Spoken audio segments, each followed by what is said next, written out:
Vandeham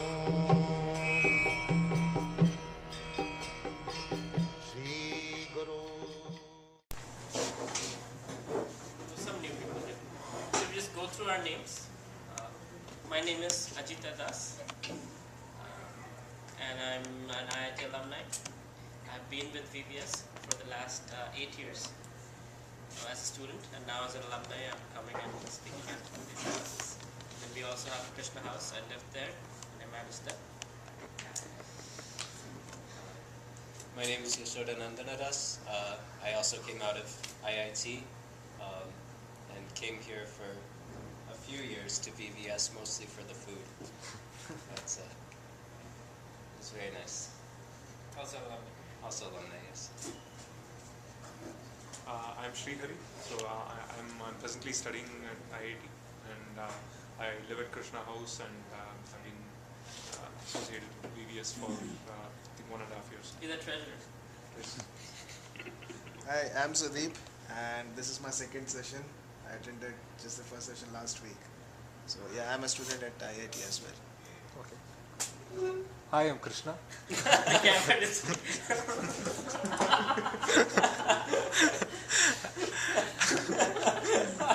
This is odd. I'm Krishna. I'm finishing my PhD in electrical engineering, and I also live in Krishna House. I've been coming to VVS classes for 2 years. Okay, next.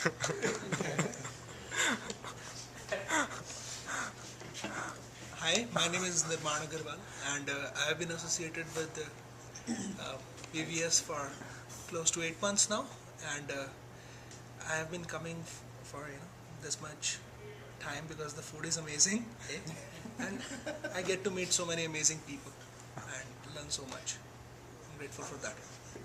Next.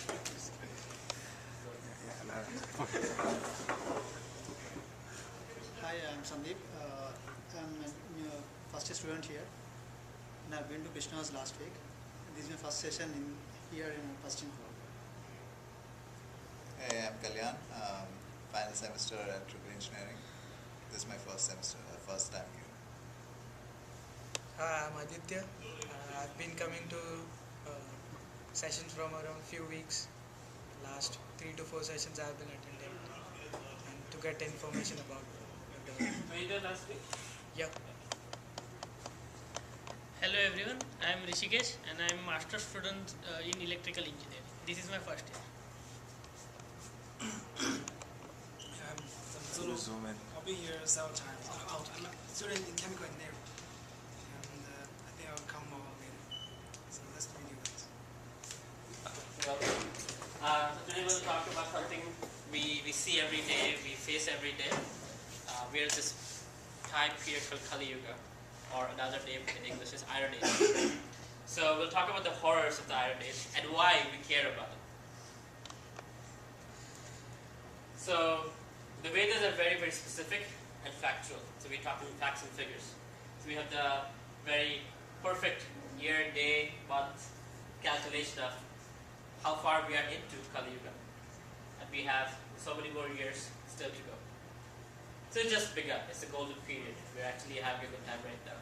It's supposed to get much worse as time goes by. But the idea is that we think that, okay, there is progress in healthcare, technology, and all kinds of things are happening. We have gadgets that can do very, very amazing things, yes. But the quality of life, are we happy? Are we happier than what we were before?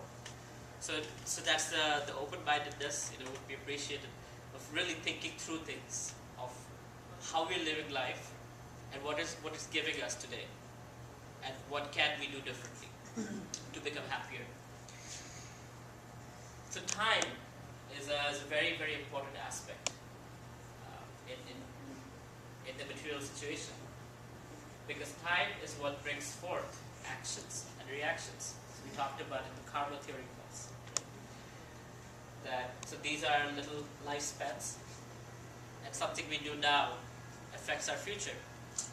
It might affect 5 years, it might affect 5 seconds from now, it might affect 5 lifetimes from now, but it affects our future.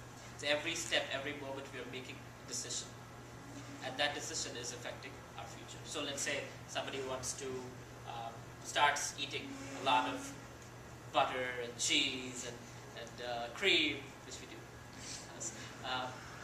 We might plump up a little bit over time if we don't exercise too much. So like that.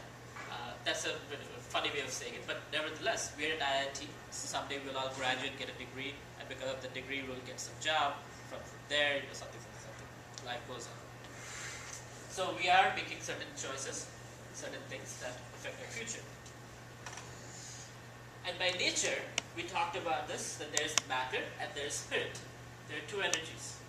There's material energy and there is spiritual energy. So us, the ones that are sitting here, we're conscious beings. So we are spiritual beings. We're spiritual energy of Krishna. Because we're conscious, we're superior.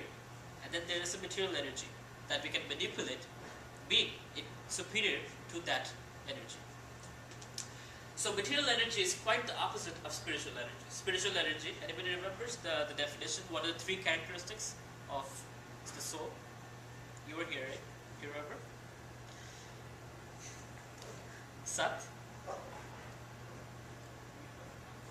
Somebody? Chit? Sachidananda. And Ananda. So, eternal, cognizant, and happiness.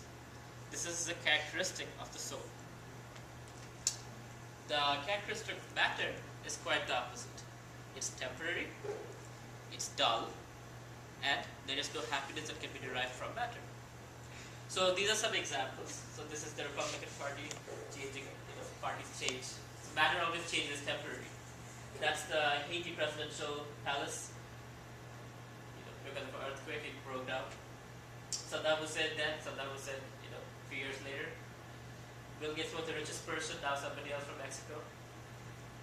Twin Towers. So like that, everything that is material is bound to give in to time. Time is very powerful. And over time, everything deteriorates, diminishes, and gets destroyed. So does this body. This body is now youthful. It was a child. And over time will grow. No matter how much Fair and Lovely or whatever lotions out there we try, Botox injection and this, that, it's not going to work. We're going to grow old, and one day this body is going to die. And by the way, we don't have to wait till we're 80. It can die any moment. We can walk out and some frozen ice just falls on us and we're done forever. So death is an imminent truth after birth. It's going to happen. So the material conception is that it's bound to be destroyed and end. Spiritual conception is eternal. And we are spiritual beings. We are eternal, going through absorption in matter. So we have talked about this before, so I'll talk more, but I'll go through what Kali Yuga really is right now. So time influences our consciousness. The day is divided into three sections according to the Vedic understanding. 8 hours, 8 hours, 8 hours. We have 24 hours. So the morning time is the mode of goodness. We talk about the modes of nature. What are the three modes of nature? Anybody who was here? Anybody remembers? Three modes of nature. Goodness, passion, and ignorance. So morning is influenced by goodness. When we have fresh mind, we have inspiration, we are calm, hopefully we're well rested. Though college student lives are different. Mornings we hardly get to see the morning. Go to bed early in the morning at 5 and wake up at 10 or whatever. Midday is supposed to be productive, mode of passion. There is this competition, there is work, there is enthusiasm, and then at night, mode of ignorance, you fall asleep. So sattva, rajas, and tamas. So just like that, time is also cyclical. Day, night, every day it changes. Time is cyclical. So does the four seasons. Goes in cycles, one after another. And so does the yogas, the time periods. So here, again, the Vedas, you'll find a lot of numbers in the Vedic literatures. So the Kali Yuga is the shortest actually, 432,000 years only, of which we have only come 5,000 something years. And then double that, and we have Dwapara Yuga. Double that, Treta, and double that, Satya. So the golden age is Satya Yuga. And then as time goes, things deteriorate and Kali Yuga is called the Iron Age. So this is not my speculation, this is the Bhagavatam speaking, that morality, intelligence, memory and lifespan decrease throughout the ages. So we have the highest morality, intelligence, memory, lifespan in the Satya Yuga, and proportionately it's going down. And as we go through Kali Yuga, phones are becoming smarter and we are becoming dumber. Right? When I was a child, I used to remember all the phone numbers on my head.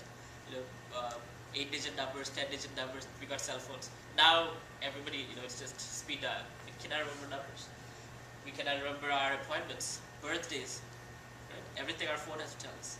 So as Kali Yuga is progressing, things are being transferred to dead objects like phones, computers. I use the same thing.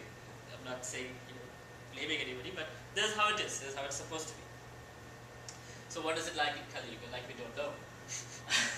But Srimad Bhagavatam, 5,000 years ago, at the beginning of Kali Yuga, speaks, O learned one, in this iron age of Kali, men have but short lives. They are quarrelsome, lazy, misguided, unlucky, and above all, always disturbed. It's a very, very nice, the Satya I'll just say it because it's very nice. Prayana alpaya sasamya, kalavasmid yuge janaha, manda subandha bate, manda bhagya ubandha. So the word manda used 3 times. Manda means bad, subandha means very bad. So 5,000 years ago it's been predicted that this is a very, very bad time. Why? People have short lives. We're supposed to live 100 years, but hardly live 60. 50, 60 is good enough. Now so much cancer, who knows how long we will live. Then there's quarrelsome. Countries are fighting with each other, neighbors are fighting. Anybody needs a chance to fight about him. Lazy. We see people working very hard. So this laziness, according to Bhagavatam, is spiritual laziness.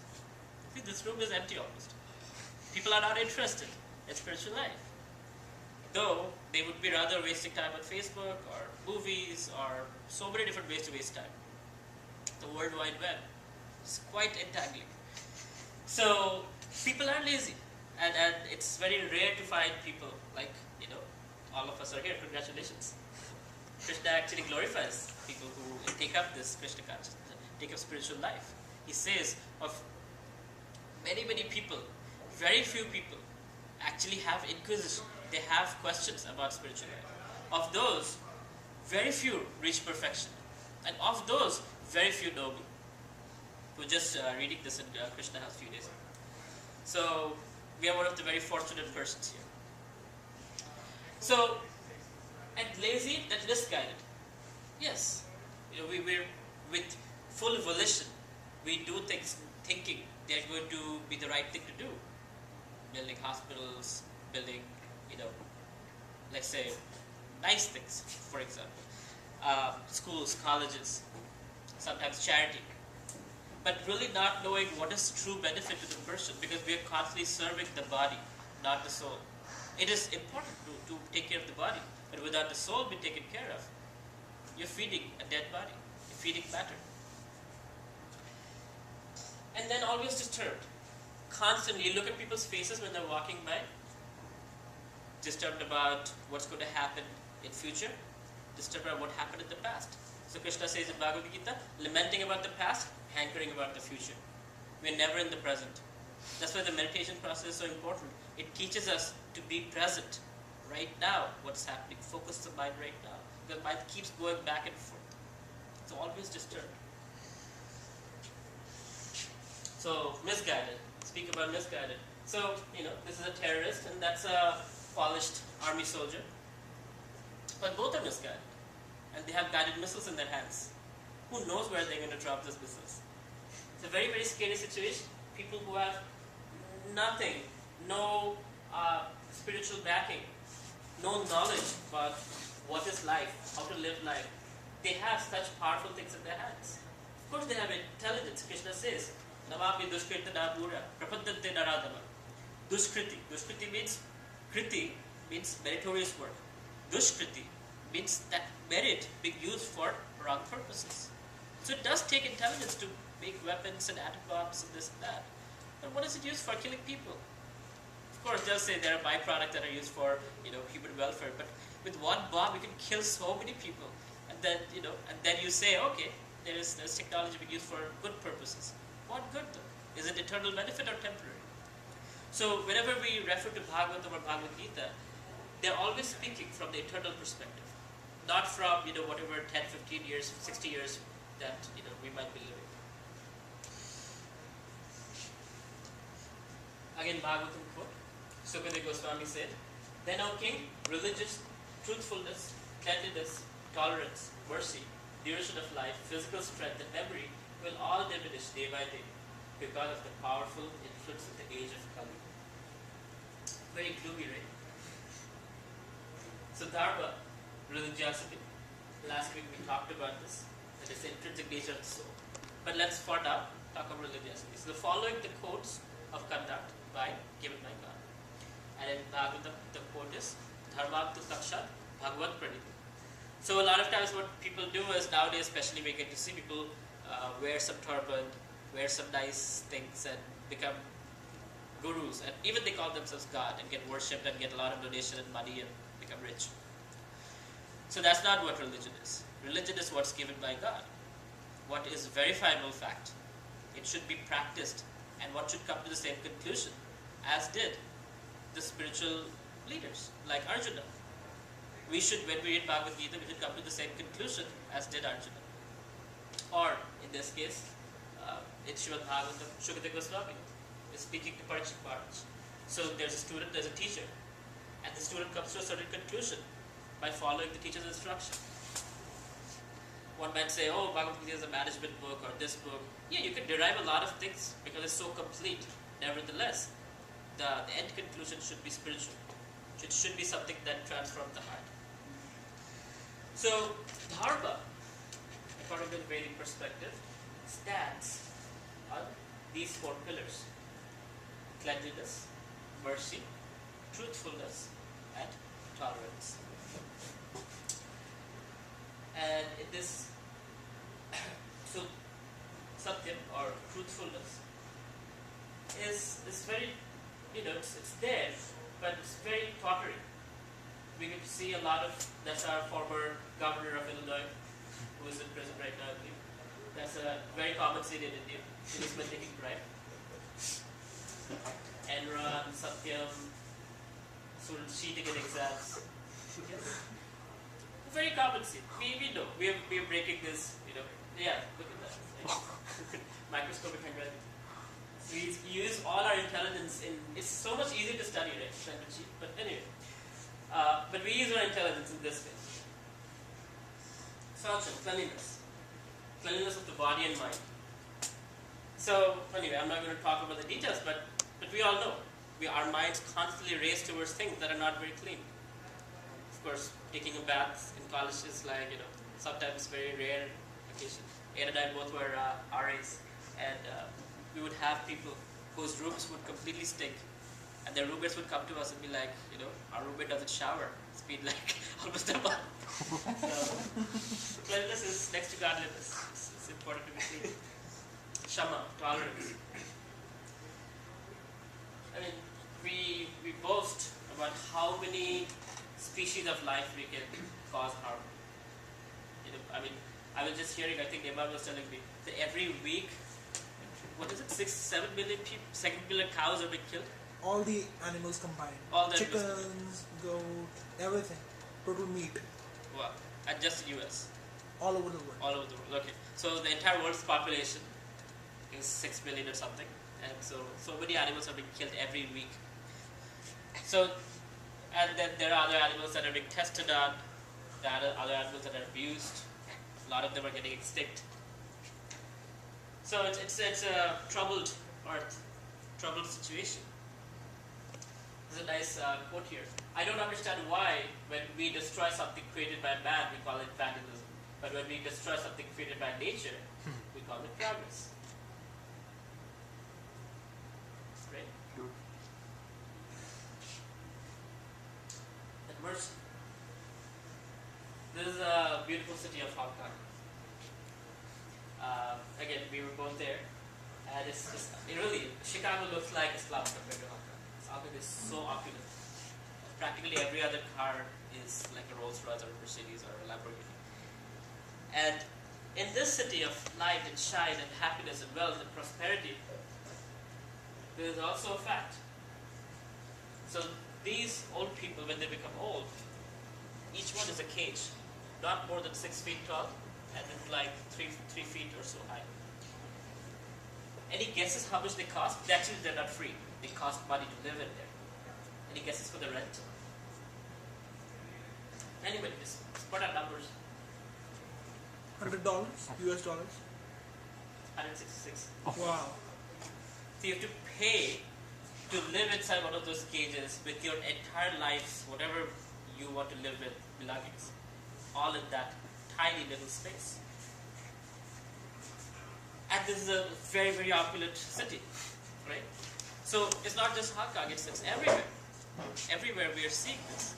If you don't have a dollar value attached to your name, then you're not worth anything. And thus, nobody cares.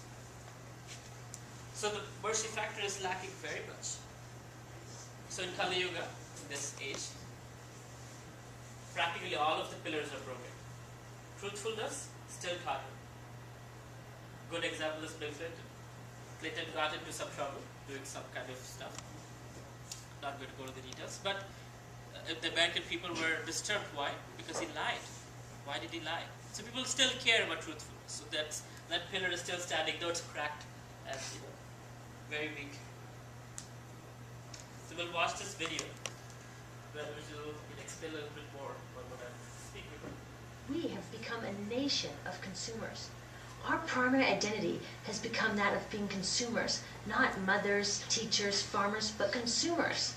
The primary way that our value is measured and demonstrated is by how much we contribute to this arrow, how much we consume. And do we? We shop and shop and shop, keep the materials flowing, and flow they do. Guess what percentage of total materials flow through this system is still in product or use 6 months after their date of sale in North America? 50%? 20? No. 1%. 1. In other words, 99% of the stuff we harvest, mine, process, transport, 99% of the stuff we run through this system is trashed within 6 months. Now, how can we run a planet with that level of materials throughput? It wasn't always like this. The average U.S. person now consumes twice as much as they did 50 years ago. Ask your grandma. In her day, stewardship and resourcefulness and thrift were valued. So how did this happen? Well, it didn't just happen. It was designed. Shortly after World War II, these guys were figuring out how to ramp up the economy. Retailing analyst Victor Lebeau articulated the solution that's become the norm for the whole system. He said, our enormously productive economy demands that we make consumption our way of life, that we convert the buying and use of goods into rituals, that we seek our spiritual satisfaction, our ego satisfaction in consumption. We need things consumed, burned up, replaced, and discarded at an ever-accelerating rate. President Eisenhower's Council of Economic Advisors chairman said that the American economy's ultimate purpose is to produce more consumer goods. More consumer goods? Our ultimate purpose? Not provide health care or education or safe transportation or sustainability or justice? Consumer goods? How did they get us to jump on board this program so enthusiastically? Well, 2 of their most effective strategies are planned obsolescence and perceived obsolescence. Planned obsolescence is another word for designed for the dump. It means they actually make stuff to be useless as quickly as possible, so we'll chuck it and buy a new one. It's obvious with things like plastic bags and coffee cups, but now it's even big stuff.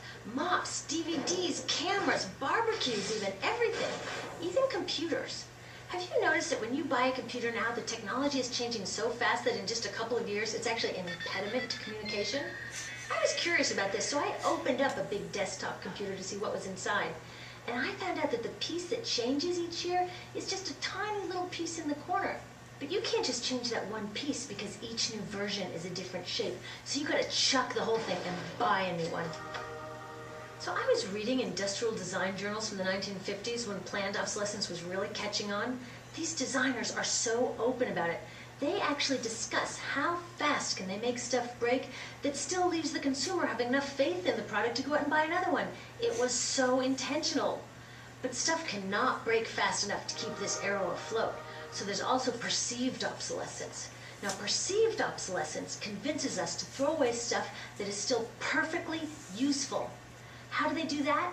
Well, they change the way the stuff looks. So if you bought your stuff a couple of years ago, everyone can tell that you haven't contributed to this arrow recently. And since the way we demonstrate our value is contributing to this arrow, it can be embarrassing. Like, I've had the same fat white computer monitor on my desk for 5 years. My coworker just got a new computer. She has a flat, shiny, sleek monitor. It matches her computer, it matches her phone, even her pen stand. She looks like she's driving in Spaceship Central, and I look like I'm at a washing machine on my desk. Fashion is another prime example of this. Have you ever wondered why women's shoe heels go from fat one year to skinny the next to fat to skinny? It's not because there's some debate about which heel structure is the most healthy for women's feet. It's because wearing fat heels in a skinny heel year shows everybody that you haven't contributed to that arrow as recently, so you're not as valuable as that person in skinny heels next to you, or more likely in some ad. It's to keep us buying new shoes. Advertisements and media in general plays a big role in this. Each of us in the U.S. is targeted with over 3,000 advertisements a day. We see more advertisements in 1 year than people 50 years ago saw in a lifetime. And if you think about it, what's the point of an ad except to make us unhappy with what we have? So 3,000 times a day, we're told our hair is wrong, our skin is wrong, our clothes are wrong, our furniture is wrong, our car is wrong, we are wrong, but it can all be made right if we just go shopping. Media also helps by hiding all of this and all of this. So the only part of the materials economy we see is the shopping. The extraction, production, and disposal all happens outside of our field of vision. So in the U.S., we have more stuff than ever before, but polls show that our national happiness is actually declining. Our national happiness peaked in the 1950s, the same time that this consumption mania exploded. Interesting coincidence. I think I know why. We have more stuff, but we have less time for the things that really make us happy. Friends, family, leisure time. We're working harder than ever. Some analysts say we have less leisure time than any time since feudal society. And do you know what the two main activities are that we do with the scant leisure time we have? Watch TV and shop. In the US, we spend 3 to 4 times as many hours shopping as our counterparts in Europe do. So we're in this ridiculous situation where we go to work, maybe 2 jobs even, and we come home and we're exhausted, so we plop down on our new couch and watch TV, and the commercials tell us you suck, so you gotta go to the mall to buy something to feel better, and then you gotta go to work more to pay for the stuff you just bought, so you come home and you're more tired, so you sit down and you watch more TV, and it tells you to go to the mall again, and we're on this crazy work, watch, spend treadmill, and we... So that's a nice little synopsis about the consumer economy.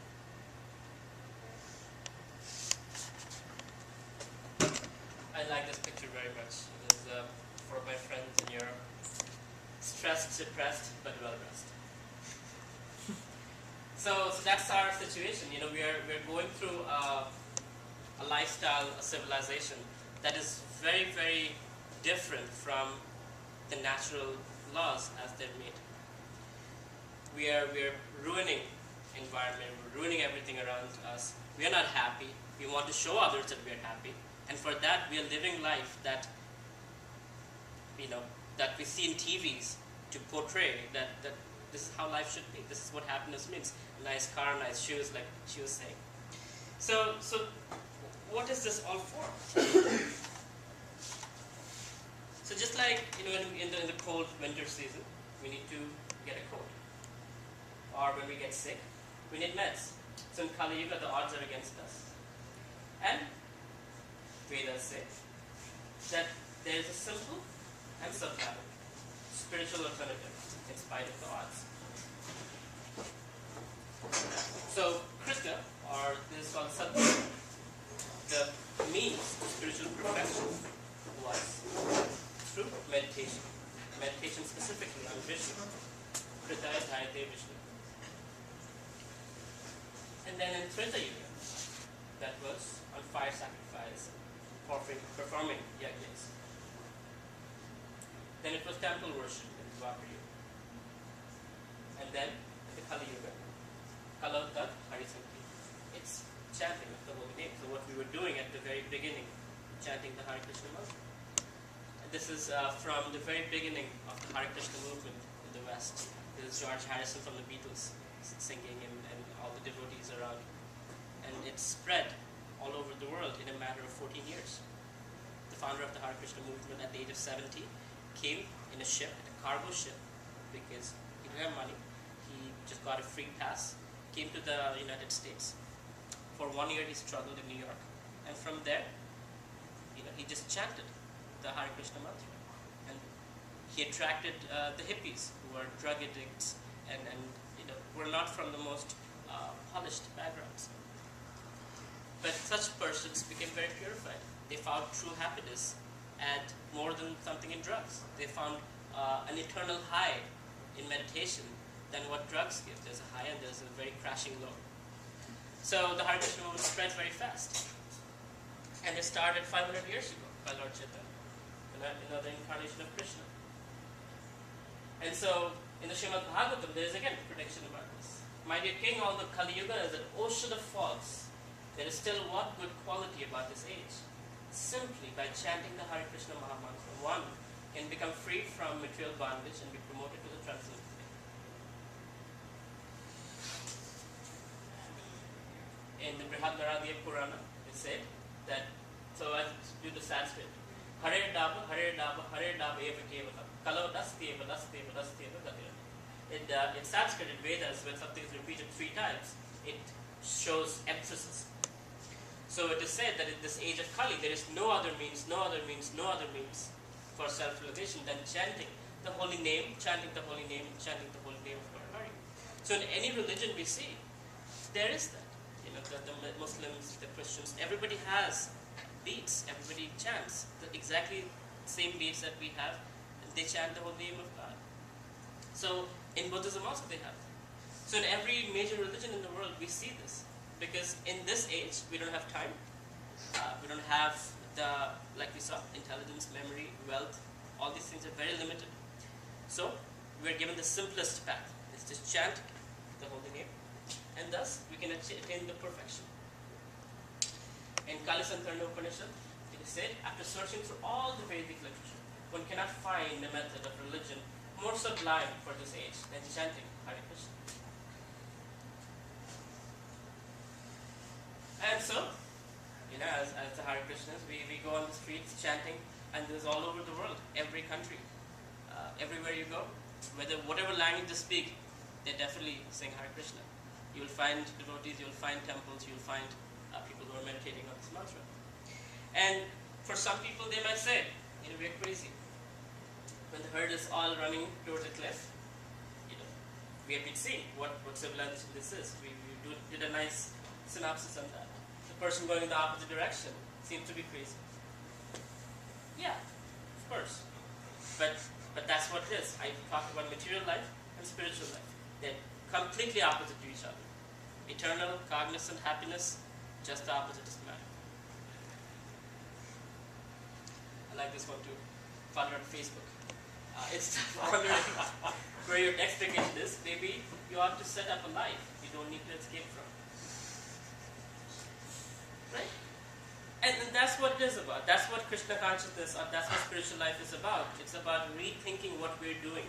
The conveyor belt lifestyle says, go to school, get educated, get a job, get married, get your whatever green card, for idiots. And that's okay. Now what? After that, okay, I have a house, I have a car, I have a wife, I have kids.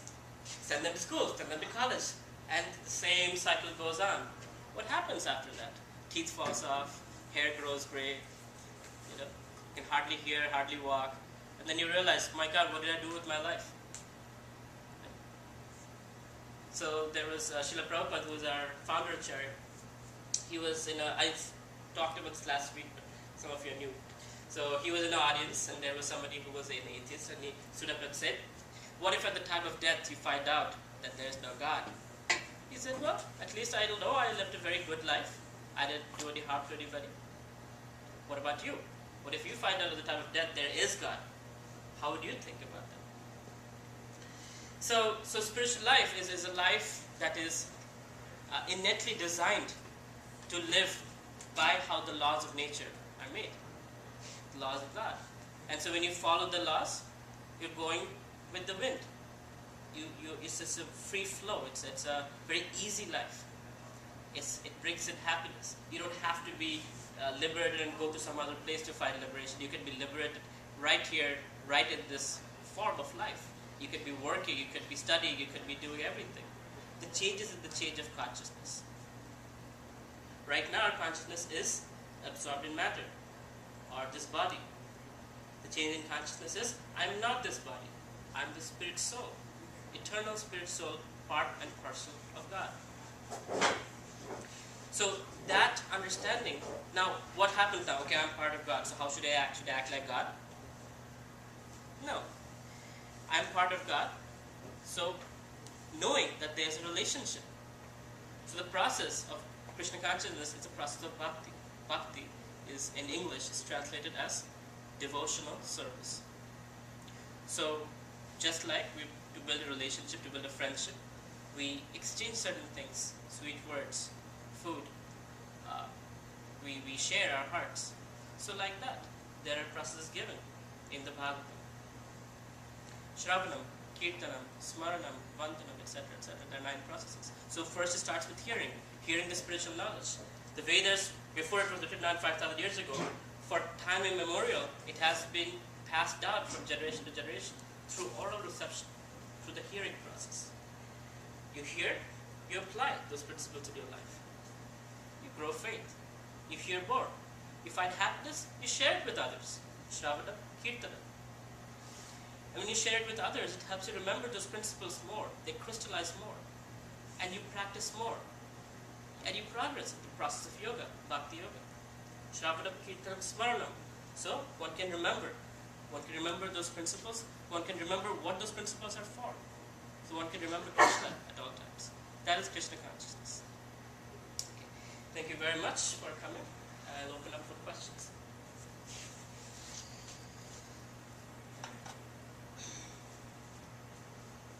No questions? Perfect. Everybody understood everything? Awesome. So we'll serve dinner then.